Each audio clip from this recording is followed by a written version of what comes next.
For the next 30 minutes, we will explore the unexplained. From mysteries beyond our galaxy to ghostly phenomena in our own backyard, we will dive into our psychic abilities and explore everything from conspiracies to the just plain weird. Welcome to 30-odd minutes. If the truth is out there, we will find it. But only by sheer accident. Hey! All right, thank you. Welcome back to 30-odd minutes. We have missed you guys. Sorry for the hiatus, but life got crazy. Everybody just had a lot to do, and we're glad to be back. We have missed you. It's live, and if you are watching live at 30oddminutes.com, jump into our chat room because Sarah, Rob, and Oddbot3000, there they are. They are eagerly awaiting you. They will pass your questions up to our guest tonight. I've been really busy. I've been traveling a lot. I was in Cincinnati last weekend. This was pretty cool. I went to the Queen City Paracon, which was a great event in Cincinnati, at the Queen City Music Hall. This place was beautiful. There I am, outside the Queen City Music Hall. They say it's haunted. We got to go around inside. Let's go in. Ooh. It's so cool to be in these places after dark and see things that only security staff often gets to see. Great event, great people, had a wonderful time. Thank you all, and hopefully we'll do another one in the future. So, keep your emails coming to us. We did get a bunch while we were on hiatus. We got tweets and Twitters and all kinds of other stuff. Miss Sarah, what do our viewers want to know? Okay, so we got one entitled 30-odd plus robots equals happy. I totally agree. It says, hey, I loved your show on cybernetics a few weeks ago. While I enjoyed every one of the odd minutes listening to Dr. Warwick's talk about his self-experimentation, how about checking out one of your own local experts on this side of the pond, such as the work of Dr. John Donahue of Brown University? I love the ghosts and all, but here's my vote for more robot and cyborg coverage. Oddity out. Wow, they like when we have PhDs. It's tough to get those guys. You know, they're very smart and busy, and actually all of our guests tend to be pretty bright. So I don't know why they do our show, but God bless them. You're Brown University? Brown, I don't know. I think they let Sarah in, and that's about it. Don't you work? Yeah, she works. Don't you work there? I could hook us up, man. Okay. Oh, done. Hook us up. All right, very good. Okay, so tonight we're talking about a very big question. Where do we come from? I've asked my mom and dad. They won't tell me. So we're going to put it to an expert tonight, and I'm really excited about this. This is something I've heard about for years. Matt Moniz, fellow oddball, and I were talking about it, and he said, oh, man, we got to talk about the Starchild skull. And what a guest, what a subject we're going to cover tonight. You're going to see this thing. Could there be some genetic mixture between humans and another race? From where? We don't know. We can only speculate. Tonight's guest, Lloyd Pye, is a researcher and author who studies alternative theories to human origins on Earth. Back in 1999, he helped form the Starchild project in order to research the roots of a most unusual skull discovered in Mexico. We'll tell you all about it in a second. It has a human mother and a father who may not be of this world. More on that. Pye has gone on to write multiple books, including The Starchild Skull, Genetic Enigma, or Human-Alien Hybrid. You've seen The Starchild Skull on the National Geographic Channel, BBC, Discovery, History Channel, TLC, a ton of other places.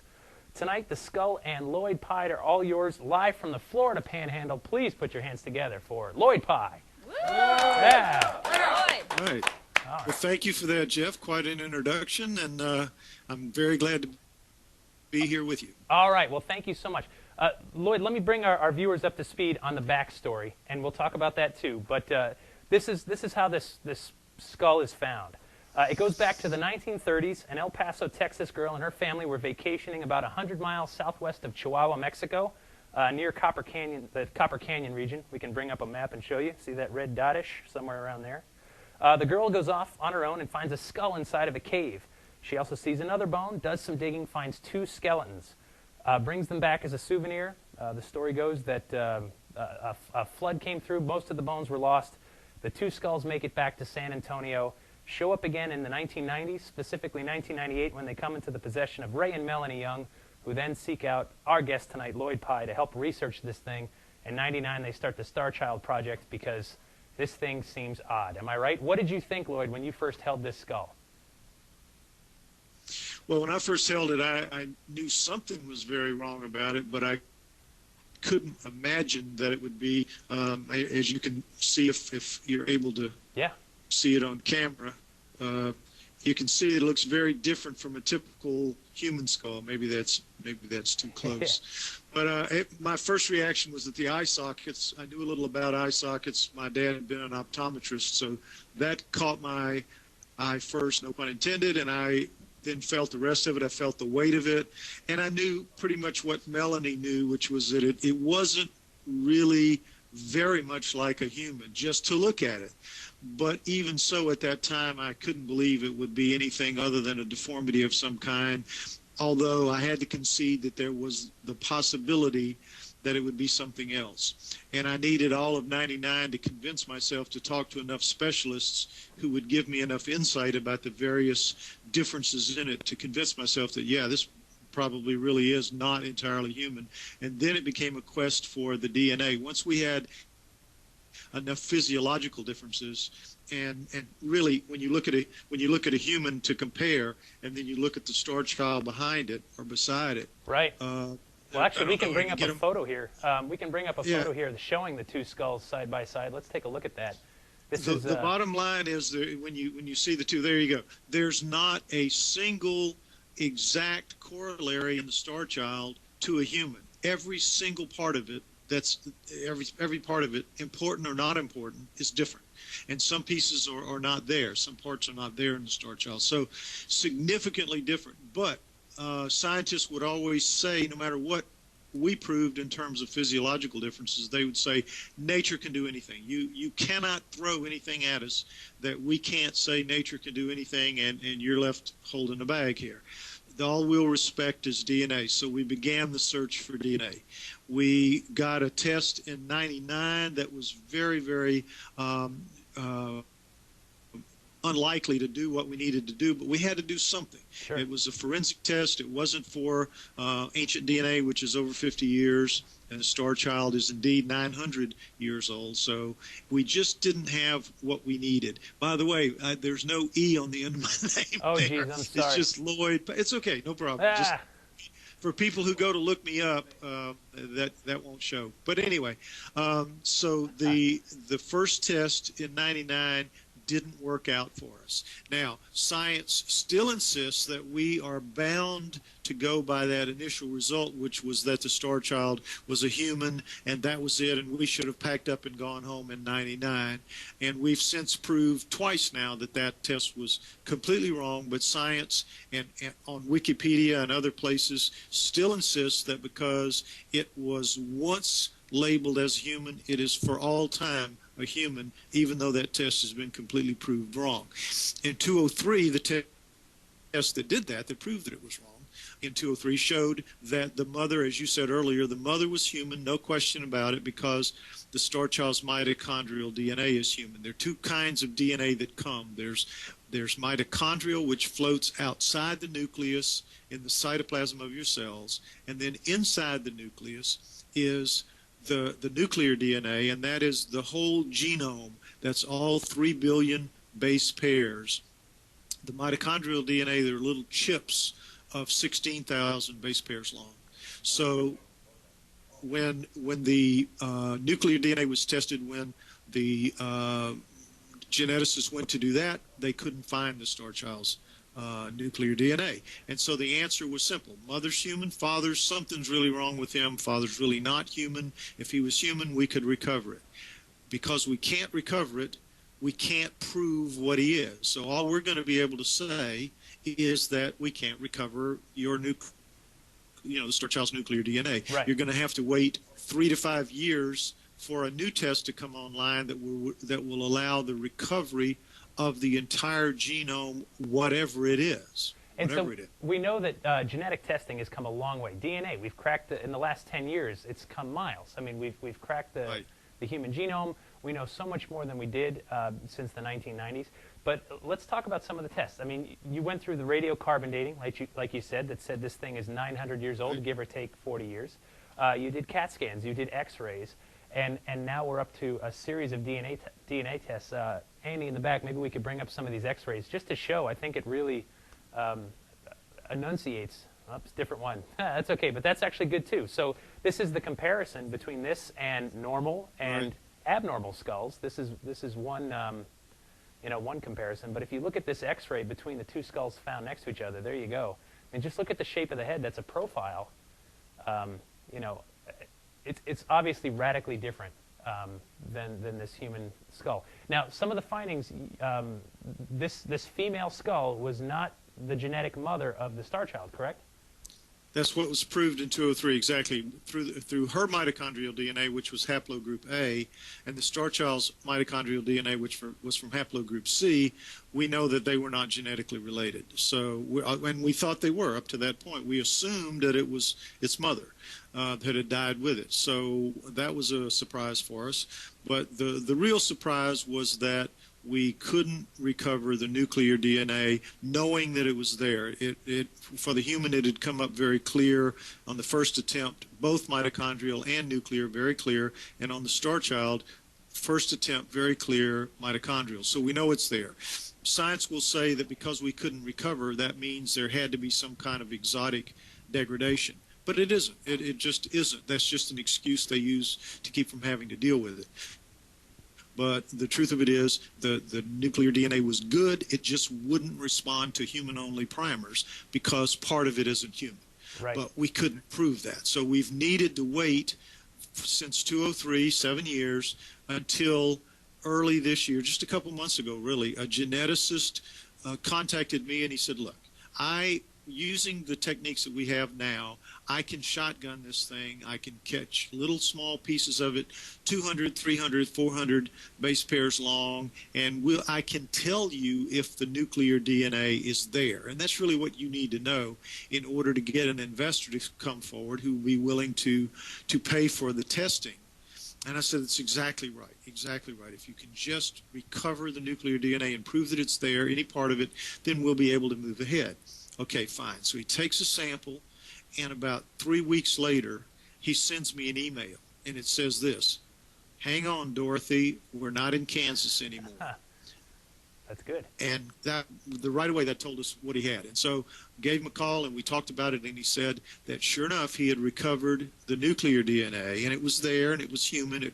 Part of it had come out of the first chromosome. But the way he did that is the way all geneticists do now. They compare it against the NIH database, the National Institute of Health database, which has over 120 animal species types in it. Not just animal species, but species types, so that you've got pretty much everything there from viruses, bacteria, mollusks, crustaceans, up to invertebrates, vertebrates, primates, right on through. Everything's there. So he found that not only did you have human, but you had a goodly amount of found in the NIH database, meaning not found on Earth. So he said, you've got something here that's considerably more than we imagined, that I imagined. You're going to need this is a much bigger deal. Right. And I said, well, you're right. It is a much bigger deal. So we're now in the process of getting the money to do a very comprehensive recovery of the entire genome. But the analysis now is what's going to be the big story. Not so much recovering the whole thing, but analyzing what is recovered, because so much of it is going to be unknown or not seen before, or how do you put it in context? How do you compare it to human, chimp, gorilla, Neanderthal? There's a lot of work to do now with that. Right. And we, of course, have to make a documentary film about the whole process. So it's really a big deal now. We're very excited. We're confident we're going to be able to carry it through and get it done. And so really it's history in the making, and here we are. And one of the things, too, I mean, if I could go back to my high school biology, which is about as far as I got in my medical studies, there's a reason that certain animals can't breed with other animals. You have to be genetically close, really, really close, in order to successfully breed. One of the examples, Lloyd, you and I talked about earlier, was the mule, where you've got a female horse and a male donkey that creates a mule that's almost always sterile. They're close genetically and can successfully, crossbreed. But a human to successfully crossbreed, you think you'd be looking pretty close. But what you found so far is that this Starchild, the nuclear DNA, is not that close of a match to human, correct? Right. It's so far away that about the only way we can conceive of the Starchild at this point being created using human DNA is that it's not from a sexual union, it's from genetic engineering. Like in the same way that right now we are genetically engineering children whose mothers have mitochondrial disease, where their mitochondrial DNA is flawed, and it's going to create horrible afflictions for them. Right. So for that woman to have a child, you have to take her gamete, the part of her that is just the nuclear part of her 23 chromosomes, mix it with a sperm and put it in with an egg that has good mitochondrial DNA. So you're creating children with parts of three parents, parts of three human beings. We're already doing that. Right. So this is essentially what we're talking about in terms of the Starchild, based on where we are right now with this very early, these first few runs, these first few samples. It's looking like we will be able to prove that it was not created from sexual union, and of course that's not just making history, that's making incredible history, because it means there was genetic engineering going on at least 900 years ago, and that's certainly, there's going to be no way that they can say this is a bizarre human. It's right. It's going to be a lot more than that. Yeah, and that's the breaking news, right? I mean, genetic engineering 900 years ago, we just, right. I mean, if we were talking thousands of years ago, we could speculate about civilizations rising and falling, but when you're talking about 900 years, that's just not that long, historically speaking. Okay, right. Lloyd, stay with us 1 second. We have to take a quick break for a field report from one of our oddball fans. Let's get to it. Hi, this is Chris York. And I'm Greg Ewan. And we're from Rain City Paranormal. We're currently downstairs at the Old Wheeler Hotel. And before it was actually the Old Wheeler Hotel, it was a place called the Reinhardt Clinic, which specialized in arthritis. And then before that, it was actually a old bordello. This is our 30-odd minutes field report. And we're going to go ahead and let Katie tell you some of the stories that she told us last night. And one of my first experiences in this building was down here by myself, and I went, I'm feeling around and I'm walking through in the dark, and something physically stopped me from going in this space. And it's an elevator shaft. It is a hole with water. And it was full of water, and I had somebody tell me Julia was a prostitute, that her client got a little rough with her and killed her, and then he threw her down the shaft, and that's who, and I didn't tell anybody that story. Mm-hmm. And so she's there protecting everybody from that shaft. The clapboard. Well done. Oh my goodness. Wow, I mean, was that the best video production we've ever had on this show? Ever. It was okay. Man, they make us look bad. Thank you very much for sending that in, Chris. That was great. Rain City Paranormal, the folks over there sent that in. We love it. Too long, but it was good. Yeah. Dude, whatever. Well done, sir. Well done. Okay, if you want to send in your field reports, email us at info@30oddminutes.com. You can go to our website and find out more about the criteria. But we want to hear from you from wherever you are. Send it from all over the world. All right, we're talking about human origin, maybe. We're talking about deviations, leaps in evolution, great mysteries that come up every now and then when you find an artifact. So many aspects of the paranormal occur where, it's just stories, and stories are wonderful, and we share them with each other. But when you've got something you can hold and test, that's when it gets good. That's when we love it. Lloyd, we do have a question for you from our chat room. Rob, do tell. Hey, Jeff, you're my daddy. No, just kidding. We have a question from Bri Pie from Down Under, Australia. All right, Australia. He wants to know if there have been similar skulls found around the world.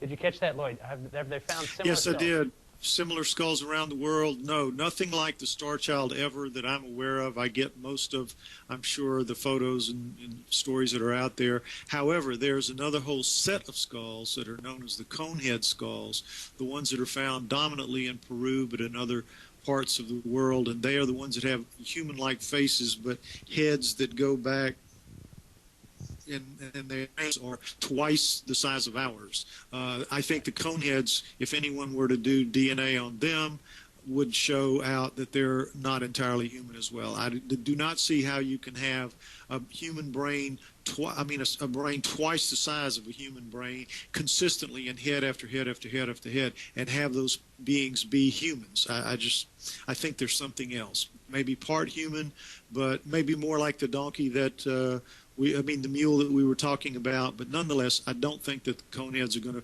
prove out to be 100% human. But as far as I know, I've been saying this now for 10 years, and as far as I know, no one's ever bothered to do even a fundamental, simple DNA test on a conehead skull. Or if they haven't announced it. And that may be the truth. The truth of it, they've done it, they've seen what the result was, and they just chose not to reveal it. Do you think some of these things scare mainstream scientists, that it doesn't fall into how we know the world works or evolution works, and they just kind of run away? Or is it... are there some that are brave enough to come forward? That's it exactly. I don't think they're scared. I think they're terrified. I think they're horrified. Just try to imagine the changes that proving alien reality to a point where you just can't argue with it. Landing on the White House lawn, for example. Think of the changes that will create in the society, much less in the world of science. But this, what we're talking about now is running science through with its own sword, which is basically DNA. I mean, DNA is the math of biology. It's very, very hard to argue with that. So if we can produce our result again and again and again, such that with enough redundancy, they're going to argue the first time out. They're going to argue the second time out, maybe even the third time. But there comes a point where you've done it enough, you've shown it enough, and even the most diehard fanatical don't want to change. Scientists are just going to have to get on board and accept it, like it or not. And so is your speculation that this is from extraterrestrial DNA that we're looking at? I don't really see how it can be anything else. I really don't. There's no way they're going to be able to say it's some kind of unusual human. You know how with the Hobbit, I mean, you've got a creature in the Hobbit without a single human bone in its body. Again, not a single human corollary in a part or parcel of that being is human, and everybody knows it except scientists who say, well, it has to be some other kind of human because we can't allow for the possibility of hominoids. Hominoids being Bigfoot and the abominable snowman and all that. Most people aren't aware that there is a pygmy type of hominoid known around the equator, around the Earth's equator belt in the jungles, and everywhere says the same thing. There's these little pygmy-like hair-covered beings that walk upright, and they have one right on that island of Flores. Science, just won't allow that into the game, so they say it's just some kind of weird human. Well, we have to live with that until we just prove them wrong. We know they're wrong, but we have to prove them wrong because they require, the thing about extraordinary proof, and so we're stuck with that very high standard, reaching that very high standard of proof. But we will get it done. And it's certainly in the case of the Starchild, and eventually in the case of hominoids, we're going to show, like one of the other books that I wrote that you didn't mention, but it's called Everything You Know Is Wrong. Literally everything of the main big chunks of knowledge that scientists professes to have nowadays, I believe all that's going to be proved out to be wrong over time. Excellent. Matt Moniz, our own oddball here, you've handled this skull. Well, I've handled the right, copy. The copy of it. The copy, right. yeah. When you met Lloyd and Roswell, right. And so what did you think when you held it, when you looked at it? Luckily, the original skull was in a glass casement right next to it, so I was able to compare actually both of them within feet of each other. And I found that the Starchild skull is extremely unique. Now, I'm a chemist by trade, not a biologist, but I've had several biology classes and stuff like that, and I found that this skull definitely shows the human characteristics, but the way it's shaped, the morphology of it, is definitely different. I think Lloyd's hit on a very good point here, that the DNA, the nuclear DNA that they got from this, will show that the reason why it's different is because it has been engineered to be so. Right, and one of the things too, we actually have another image to bring up, Andy, number 7. It's a comparison between the density of the Starchild skull and that of a human skull, and you can see the difference there. Only have 6. All right. Well, You're talking about the little fibrils? We're talking about the fibril. That's okay. Well, we'll have links to Lloyd's website on our site, and you can check those out. It's you know, there's so much to see. There's so much to read. But it's, as far as but the point is that this skull is dense and twice as thin. Am I correct, Lloyd? It's half as it's half as thick as a normal human bone, weighs half as much, and it's 2 or 3 times as hard because its physical chemistry has been changed to be more like tooth enamel than bone. It's much harder than bone. Considering you've only one of these skulls has turned up so far, is it fair to call this kind of a mistake? I mean, if it was a genetic test, they probably didn't do another one. Is that fair to speculate? Did we lose you? Yeah. Oh, sorry. Unfortunately, Jeff, you broke up there so badly I could not understand your question. I'm sorry. No problem. No, what I was saying is that it seems since there's only one of these that's turned up, would this be considered a failure as an experiment, considering we haven't found dozens of these things? Well, I don't think you get an experiment that comes out so absolutely perfectly symmetrical as this thing is. I mean, it's more symmetrical in its own way than a typical human skull. It's more symmetrical than the human skull that was found with it. I mean, it is staggeringly precise on both sides of its face, of its head. I don't think that's an experiment. Everything about it comes out different, and yet it comes out working perfectly, enough to live certainly into adulthood. I don't see that as an experiment. And besides, if it is an experiment, who is the experimenter, or who are the experimentors? Right, and you know, let's also talk about when you look at a long lineage of humanoids that have been found, you know, fossil records, things like that, from early Homo sapiens on through. You do see some variations in skull and shape and things like that. But are we looking for a leap? I mean, do you think this is the start of something? I mean, 900 years ago, will it come back? I mean, I know we're speculating now, but yeah, we're speculating, and I don't really think so. I think probably we all know the story of the women. There are many women out there who claim that they are taken on board a UFO. They are made pregnant. They go to a doctor. He tells them they're pregnant. They get a sonogram. They're pregnant, and then in the 4th month, they're taken on board, or it's taken away. Their fetus is taken away. They have every sign of a miscarriage, and no fetus. So, and then later, 5 years, 6 years, 7 years, 8 years, 10 years later, they're taken on board. They're shown a child, and they're told this is your child, and they believe it. And if you talk to Whitley Strieber, that happens to men as well. So, if that program has been going on. If it's going on now, who's to say it wasn't going on 900 years ago, and that the Starchild is one of those beings that got away, that normally they come and pick them up and take them away. Somehow it got away. It died early. Something happened, but it isn't a child. That was what we thought at first, but it isn't a child. It's an adult, but maybe it was an adult. Maybe it crash landed here. Who knows what? Right. We are speculating. What we're trying to do is just stay focused on what we can prove, and what we can prove is genetically it's not a human being. We're very confident of that at this point, and so that's what we're going to carry through doing, and after that the fallout will just have to take care of itself. Right, and so let's talk about what's next in terms of the testing. You mentioned that there was tests recently. You're getting good nuclear DNA. So what's next for the Starchild? We just get the money that we need now to do the big testing. We're looking at $1.5 million to $2 million to do it all, and then do a documentary film at the same time, and that's another $1 million or $2 million. So we're looking at around a $5 million package total. But at this now, we're instead of building just a Volkswagen, we're building a Rolls Royce. We're going to try to produce the very best testing and example that we can. The end is near. Okay. Yes. I love that. I love warning. that. That's our warning. Great. Yeah. Great way to put it. Yeah. Well, very good. Well, what's great, as I said earlier, is sometimes evidence turns up like this, and it forces us to ask big questions, to question where we came from. Are we ourselves some kind of, millions of years ago, some kind of hybrid between something that was here and something from, somewhere else? That's what I love about all this stuff. I think we are that, and I think that's going to prove out to be around 200,000 years ago. Excellent stuff. Lloyd, please keep us informed. We are right up out of time, but I appreciate you coming on. Appreciate you sharing your photos and your research with us. Folks, until next time, please stay odd.